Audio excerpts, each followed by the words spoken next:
Good morning, students. Welcome back. Children, in your previous class, you have read the chapter The Priceless Slippers. Today, we will try to understand this chapter. Also, we will see how something becomes priceless. Before starting with the chapter, you should know about a personality named Hazrat Nizamuddin Aulia. Hazrat Nizamuddin Aulia was one of the most famous Sufi saints from the Indian subcontinent. He was famous for his simple and sober lifestyle. Also, he was a very kind and a generous man. So, let's start with our chapter. Chapter number 9, The Priceless Slippers. Children, this is a story about a poor man who lived in a little village. The man was so poor that he tried every means of making money, but he was unable to earn any money. Then one day, someone told him about a Sufi saint named Hazrat Nizamuddin Aulia, who lived in Delhi at that time. He was also told that the saint was a very kind man and he had extremely wealthy followers. After hearing this, the villager thought to himself that the saint would surely give him enough money to start a new business and then he would become a rich man. With this thought, the villager started his journey for Delhi the next day. Since he was very poor, he could not afford to travel on horseback, and therefore he had to walk all the way to Delhi. Tired and hungry, he reached the Sufi saint's house, where he was greeted by the Sufi. One of his followers guided him to a place where the villager could wash himself, where he could freshen up, and brought him food to eat. After taking some rest, the villager went to Sufi and told him about the purpose of his visit. Now, what was his purpose? Yes, he wanted some money from the Sufi saint. Now, when the Sufi heard about his purpose, he asked the villager that why was it so important for him to have money. The villager recalled all his worries. He recounted his woes and said that he did not have enough money to even eat or clothe himself. And if he had money, he would never have to worry about all those things and he would be happy. Now, the Sufi assured the villager. He promised him that he was welcome to stay there for as long as he wanted, and he would never be hungry and would always be decently attired, would always be decently dressed up. Now, even after the assurance given by the Sufi saint, the villager wanted money. He was stubborn, he was adamant. For him, the only solution to his problems was money. He wanted to continue living in his village, start a business there, and live in a very comfortable house.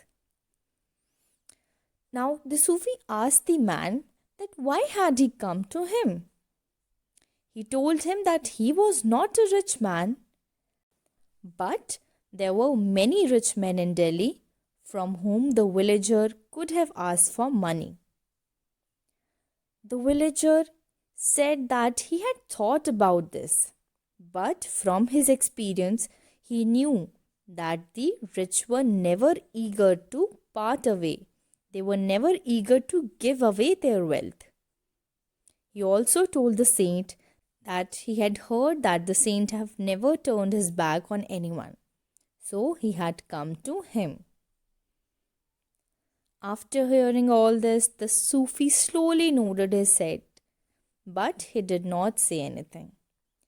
He continued with his normal routine. He said prayers, he met the visitors, and he taught the students. Now the villager waited calmly for around 2 days for the Sufi to call him and give him money or ask any of his wealthy followers to give him money. But as the days were passing, he was getting impatient. He was getting irritated. So on the third morning, he realized that his trip to Delhi was of no use, that it could not bear any fruit to him, and it was time for him to leave for his village.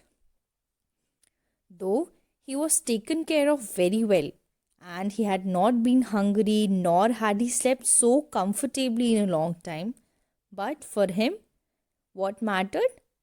Yes, only money. Only money was the thing that mattered to him.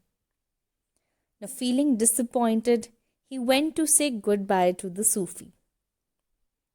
When the Sufi heard about his departure, he asked the villager that was he leaving? And he also told the villager that he could not let him go empty-handed. Now, when the Sufi told this to the villager, his hopes were raised again. He was again hopeful.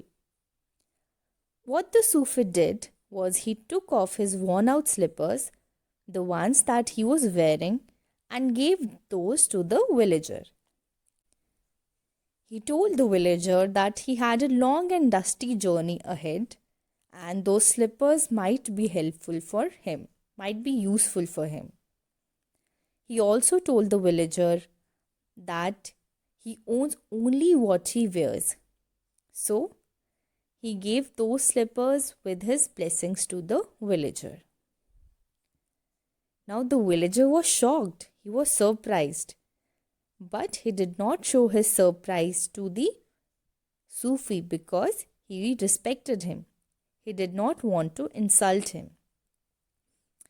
He thought to himself that the world talks of Hazrat Nizamuddin Aulia, but in reality, he was as poor as him.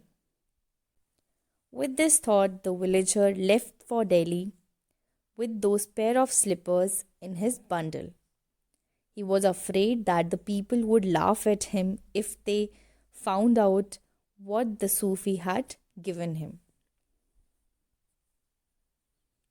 While he was walking towards his village in the hot sun, he saw a great cloud of dust coming towards him. As he watched carefully, he saw an incredible horse pacing towards him. And on that horse, a magnificent rider was seated. The horse and the horseman drew nearer the villager and stopped in front of him. The horseman asked the villager that was he coming from the great saint with the priceless gift. Now the poor man started stammering. He said that yes, it was indeed a gift, but the gift that saint had given him was far from being priceless. He also wondered that how the stranger knew that he had been to meet the saint. Now the stranger introduced himself as Amir Khusro. He told the villager that he could recognize the sweet fragrance of his lord from the bundle that the villager was carrying. The villager showed him the pair of slippers, and to his surprise, what Amir Khusro did was pick those up and held those slippers to his head. He told the villager to be kind and give him those slippers, and in return, he could have the bag full of gold that Amir Khusro had earned for 6 months of work for the emperor. He also told the villager that he could also have his horse and his robes.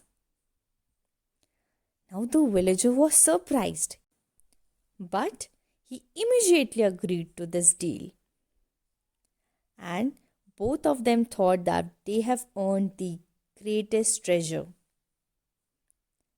Now Amir Khusro left for Delhi with those pair of slippers, and the poor man returned to his village as a rich man. Never again in his life he had to worry about food or clothing, and he lived a very happy life afterwards. Later, the poor villager came to know that Amir Khusro, the stranger whom he met, was a great musician and a poet, as well as the most famous disciple of Hazrat Nizamuddin Aulia. Amir Khusro is considered to be the inventor, to be the creator of the tabla and the Hindi language. And he was such a great disciple, such a great student of Hazrat Nizamuddin Aulia, that he was buried near the tomb of Hazrat Nizamuddin Aulia in Delhi. So children, in this story we saw that how a pair of worthless, a pair of worn out slippers became the reason of wealth for a poor man. And it was not because of the price tag that the slippers carried, but because of the feelings and the attachments that Amir Khusro had for his mentor. Okay, now I want you to see and think what you have that is priceless for you. Okay, so children, I hope you enjoyed the chapter. That's all for today. Thank you and have a good day.